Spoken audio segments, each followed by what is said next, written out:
What's going on, guys? Welcome back to the channel. In this video, we're going to be taking a look at the 2024 Subaru Crosstrek Limited.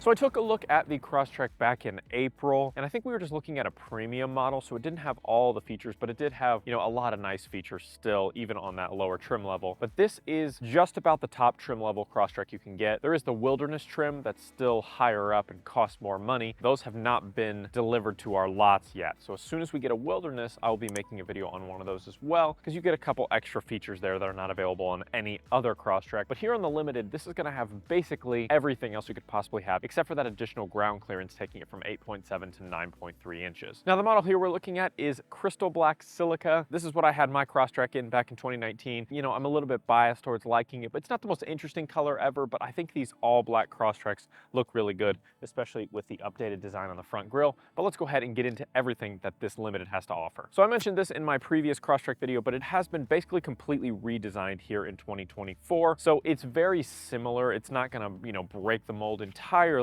but there's some nice redesigned elements, some different sculpting, a little bit of a different body line, some different cladding, things like that you'll notice, especially if you compare them side by side. But you have a pretty aggressive front hood here with some scoops. It looks like you could almost have some active ventilation up here up top, but you don't, but you have that kind of shape here. But the grille is just this kind of gunmetal gray with these wings and a matte black grille in the center. Big Subaru badge, no front facing camera. That's unfortunate that they don't give you that as an option, but not here. You do have these sculpted full steering responsive LED headlights, LED daytime running lights as well, and you've got LED fog lights down underneath. It's a Subaru, so you're gonna have tons of plastic cladding. That's just what they do. They're rugged vehicles, so you've got plastic cladding that scoops around the fog lights here, and then you have a little bit of an extra little gunmetal gray accent there as well. Now under the hood, you have two different engine options. So the premium model is gonna have the 2.0 liter, 152 horsepower, 145 pound-feet of torque, but all the other trims, so the Sport, the Limited, and the Wilderness are gonna have the upgraded 2.5 liter Boxer engine that has 182 horsepower, 178 pound-feet of torque, 33 miles per gallon highway, 26 miles per gallon city. It is a Subaru, like I mentioned, so you're gonna have this super aggressive black cladding over here.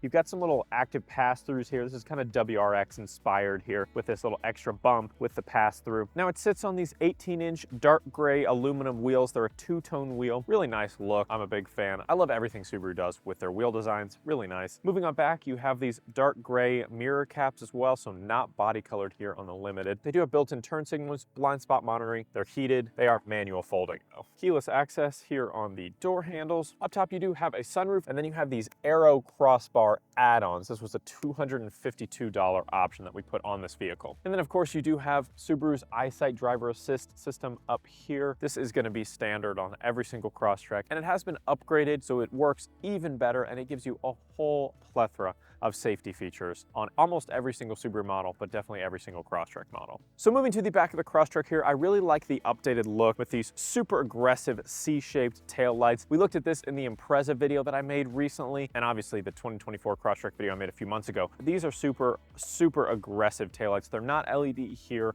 unfortunately, but they look really, really nice. They're super sculpted, super intricate. I'm a big fan. And you just have a ton of really, blacked out elements back here. It's a really aggressive back end with this black and red contrast. A little bit of a spoiler here. Huge sloped back windshield. It is tinted. You got a rear wiper. You got your rear view camera here, Crosstrek badge, Subaru badge, all-wheel drive badging, and then you have your little bumper applique here, which is really cool. It's got mountains, trees, waves on there just to represent the brand a little bit. Got a little diffuser down at the bottom, some reflectors, some more of those kind of gray accents as well. A lot of nice little details and things which make it look really nice. You got some parking sensors as well. And then under the lift gate here, which is not a power lift gate, just a manual lift gate, you've got a cargo shade right here. You've got your all-weather mats back here. You got your cloth mats with your Crosstrek word mark, a nice big all-weather floor liner. Underneath you do have a spare tire, all your tools, and a lot of cargo capacity for this size vehicle. I'll have all dimensions on screen for you.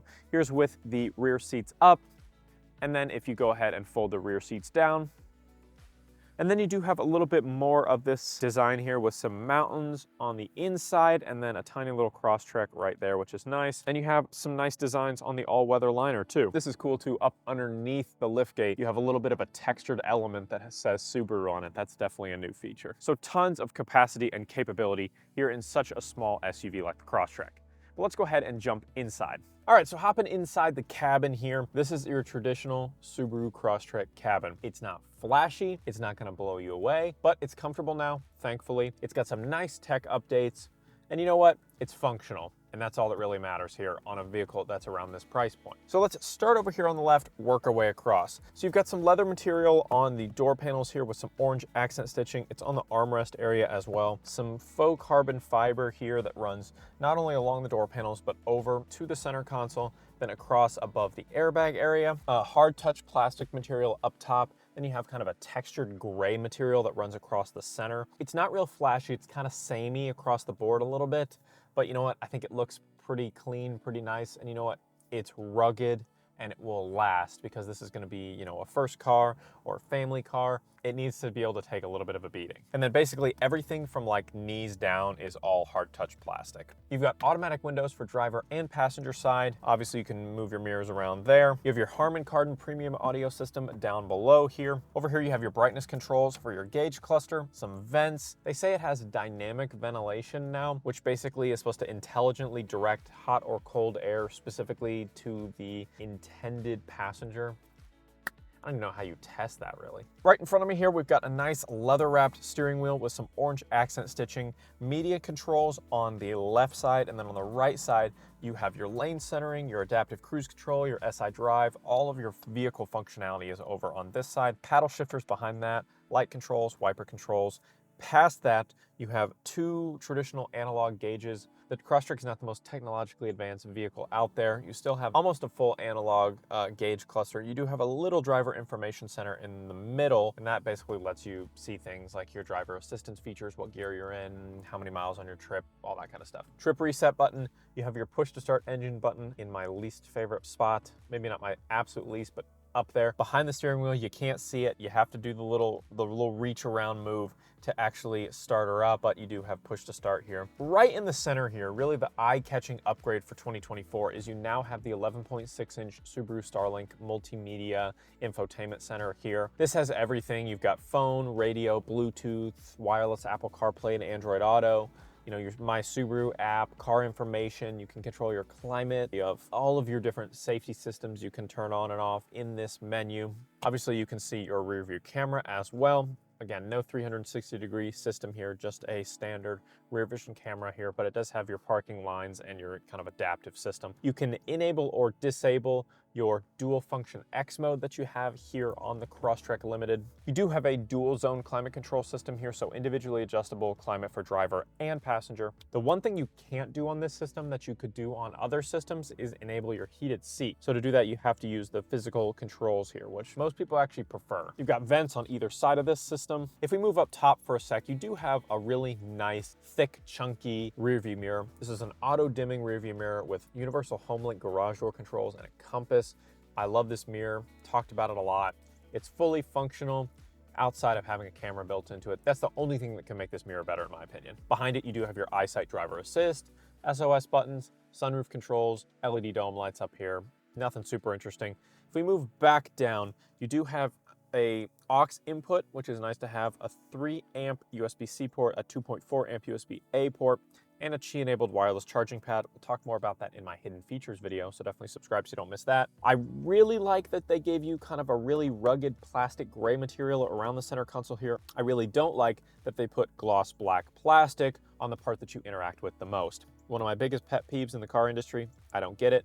It's a fingerprint, it's a dust magnet, and it's right dead center where everyone can see it. So you really have to kind of keep a microfiber cloth ready to go at all times to clean everything off. You do have an electronic parking brake. Again, like I said, your heated seat buttons are right here. Leather wrapped shift knob with a little bit of that gray accent that you have on the exterior of the vehicle. Some leather material at the bottom with orange accent stitching. 12-volt outlet behind your two cup holders here. And inside your cup holders, you do have those little pucks that you can take out to adjust the size of the cup holder, and they have the little mountain ranges on there. So nice little accent there. Inside your center console, you do have a nice deep pocket, but no additional charging ports of any kind. And just your standard glove box over there. Now, as far as the seating surfaces go, these are a leather trimmed seat. They feel really nice. They're super comfortable. A huge improvement from the second generation to the third generation Crosstrek.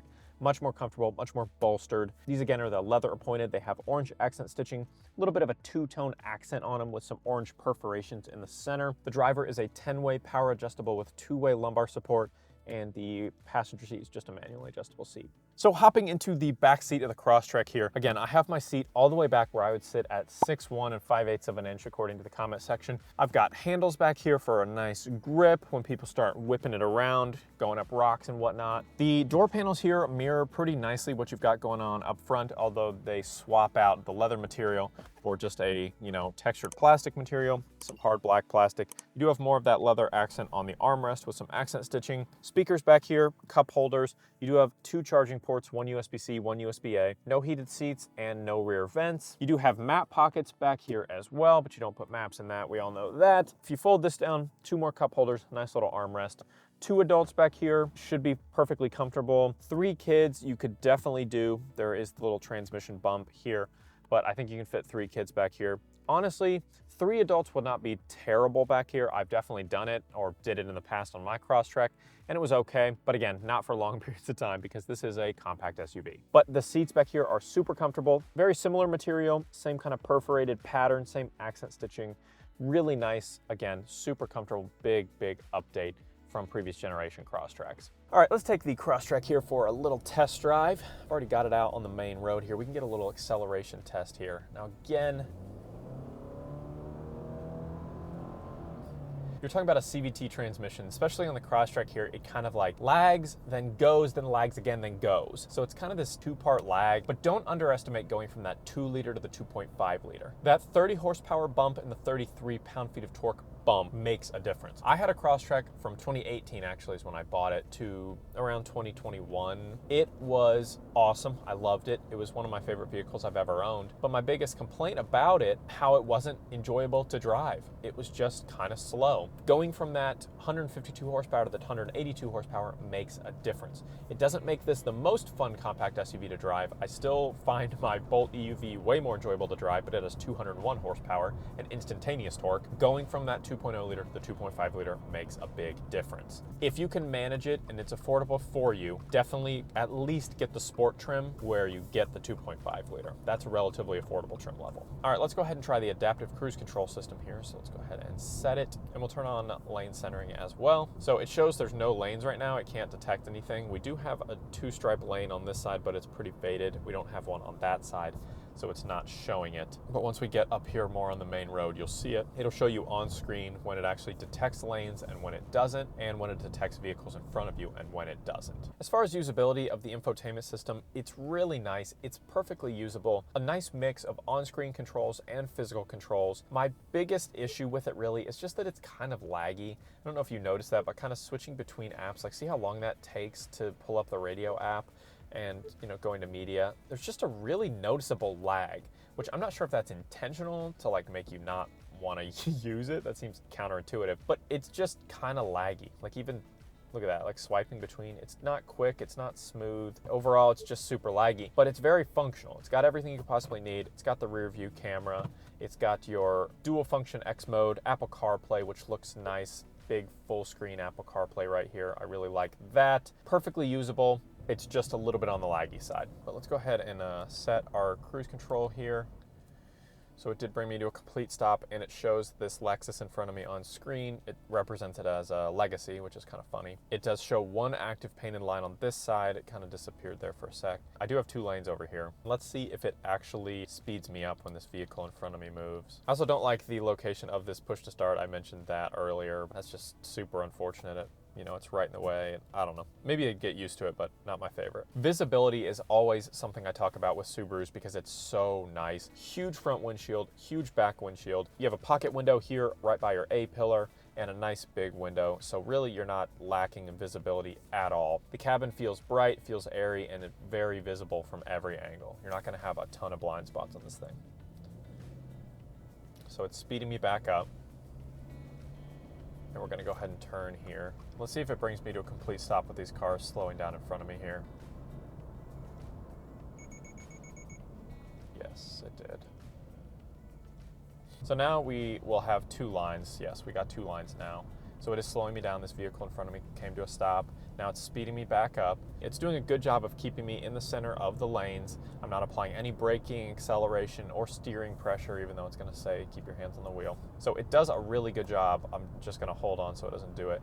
but keeping me very, very centered. I'm very impressed by that. It should work well. It's got the 2 eyesight cameras here, so that should be no problem. It does a really good job. Some of these systems don't work that well. It's not gonna take you around really sharp turns or anything like that. You have to be realistic. It's not semi-autonomous driving or fully autonomous driving, but it's a nice kind of driver convenience feature or driver assistance feature, if you will. It's definitely keeping me far away from this vehicle in front of me, keeping me at my preset 40 miles per hour, keeping me in the center of the lane, and doing all of it without a lot of drifting or any of those kind of issues you run into with these systems sometimes. All right, it's gonna bring me all the way down because this car is coming to a complete stop, and then it'll speed me back up here. Nice. Did a good job there. But overall, I mean, I really like the updates they did with the Crosstrek from 2023 to 2024. They made the design of the exterior and the interior feel more modern while at the same time keeping that kind of Crosstrek bloodline that people really, really, really like. It's one of the most popular Subaru models, one of our highest selling models at our dealership. Obviously, I own one, so I have a lot of experience with it, and I think it's a really great compact SUV. $35,000 price tag on this specific model, but for that price, you get the premium seating surfaces, you get the driver assistance features, you get the 2.5 liter engine, you get the roof rack, all kinds of awesome features packed into one. So if you want a compact SUV around that $35,000 price point that has all the tech, all the safety features, standard all-wheel drive, super comfortable seats, and a really nice modern look, definitely check out the 2024 Crosstrek Limited. So thanks so much for watching, guys. Drop a like on the video if you loved it. Tell me in the comments down below, what do you think about the 2024 Subaru Crosstrek Limited here? Are you picking up a Limited? Are you gonna get a Wilderness when those come out? Do you have a sport model? What do you think about this thing? Let's have a conversation down in the comments. And don't forget to hit that subscribe button to be among the first to see every single new video the second I hit publish. We'll see you in the next one.